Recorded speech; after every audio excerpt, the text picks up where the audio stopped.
Shalom Ouvracha à tous nos auditeurs ainsi que toutes nos auditrices. Alors ce Shabbat, Bezrat Hashem, eh bien, nous lirons la paracha de Toldot. Sur cette paracha de Toldot, il y a 3 questions essentielles qu'il faut poser. La première sur Rivka Imenu, la deuxième sur Yitzhak Avinu et la troisième, si on peut se permettre, sur Akadosh Baruch Hu. Sur Rivka Imenu, eh bien, a priori, ce n'est pas clair. Elle sent que quand elle tombe enceinte des 2 jumeaux, elle a 2 jumeaux dans son ventre, eh bien, elle sent qu'il y a quelque chose qui ne tourne pas rond dans son ventre. Alors elle va demander à Kadosh Baruch Hu quelle est la raison de ce chahut qu'elle a dans le ventre. Et voilà, va tenech minrosh et Hashem. Et voilà qu'Akadosh Baruch Hu lui dit, Shene goyim bevitner, ou shne leomim mimeaich yiparedu, ou leom mileom ye'ematz, verav ya'avot tzaïr. Kadosh Baruch Hu lui dévoile un secret.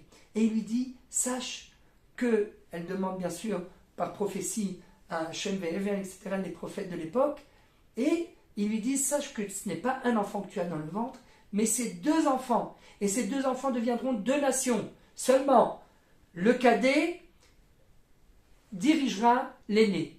En réalité, l'aîné sera au service du cadet. Très bien, elle rentre chez elle, elle ne dévoile pas ce secret à son mari Yitzhak. Pourquoi ? Pourquoi garder le secret ? Plus que cela, quand après Yitzhak va arriver à la fin de ses jours et qu'il voudra bénir ses enfants, eh bien, Rivka va manigancer toute une manigance pour essayer de convaincre Yaakov, son fils, qui est le cadet, d'usurper la bénédiction de son père à la place de Esav. Qu'est-ce qui se passe ? Comment est-ce possible qu'une tzadékette pareille puisse faire une chose pareille ? Deuxième question, Yitzhak Avinu. Yitzhak Avinu, eh bien, dès leur plus jeune âge, il est attiré par Esav. Pourquoi ? Parce que Esav est un homme de terrain, c'est un chasseur. Mais pourquoi ? Il ne voit pas la différence entre Esav et Yaakov, il n'y a pas photo. C'est évident que Yaakov est un homme intègre, c'est un homme de spiritualité. Il incarne la spiritualité, il est assidu, alors que Esav, lui, est un homme de terrain. Pourquoi Yitzhak est-il attiré par Esav ?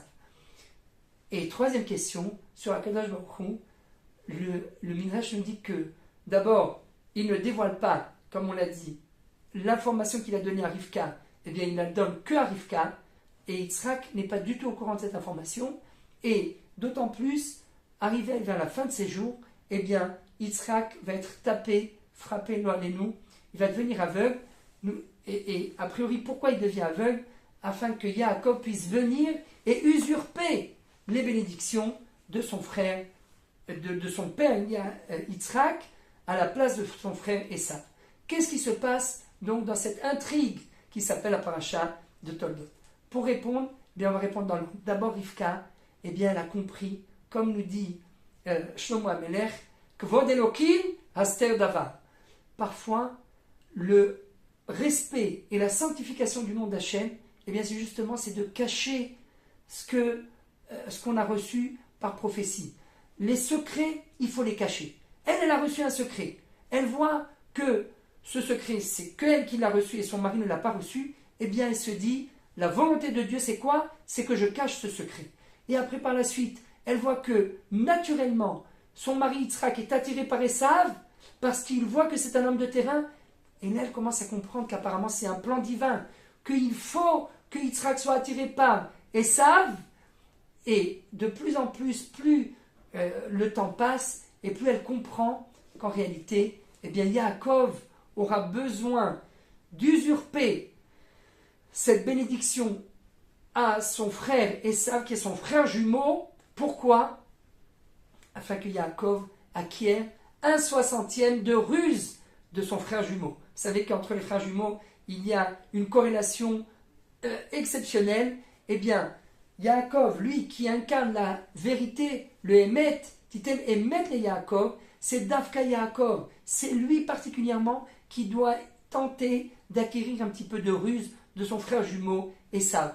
Pourquoi ? Eh bien parce que Maaseh Avot Siman Abanim. Il va devoir transmettre cette ruse aux générations à venir. Pourquoi ? Eh bien parce que plus tard, Bezrat Hashem, le peuple d'Israël arrivera en Israël et il fondera une armée comme l'armée de Tzahal. Et dans cette armée, eh bien, je ne vous apprends pas qu'il faut ruser. Regardez les beepers avec le Hezbollah. Le monde entier est en admiration devant l'armée de Tzahal. De qui nous avons hérité de cette ruse? De Yaakov Avinu. De notre patriarche qui incarne le Hémet, qui incarne la vérité. C'est de lui qu'on doit hériter de la ruse. Parce que quand la ruse, elle vient sur une base de vérité, eh bien, on restera intègre et vrai jusqu'au bout. Il y a juste un petit peu de ruse parce que des fois, il faut un petit peu de ruse. Les gens me disent, ah ben dis donc, heureusement qu'on n'a hérité que d'un 60e de ruse, parce que si on avait hérité plus, allez savoir ce qu'on aurait été capable de faire. Mais c'est ça que le Mossad a gravé comme enseigne. Il a gravé Im tarbulot et belot tarbulot ipol am. S'il n'y a pas cette ruse, et bien chas v'shalom, on risque de disparaître. Le peuple risque de disparaître. Donc c'est grâce à Yaakov qu'on a hérité de cela.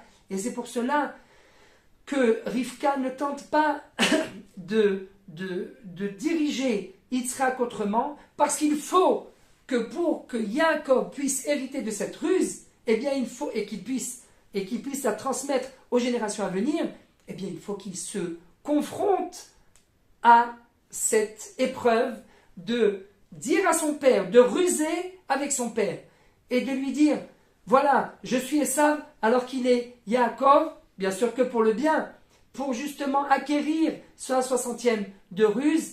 Et c'est pour cela que Yitzhak n'est pas persuadé. Il lui demande, mais viens, il faut que je te touche, parce qu'il lui dit, Kol kol Yaakov vayadaim yedei Esav.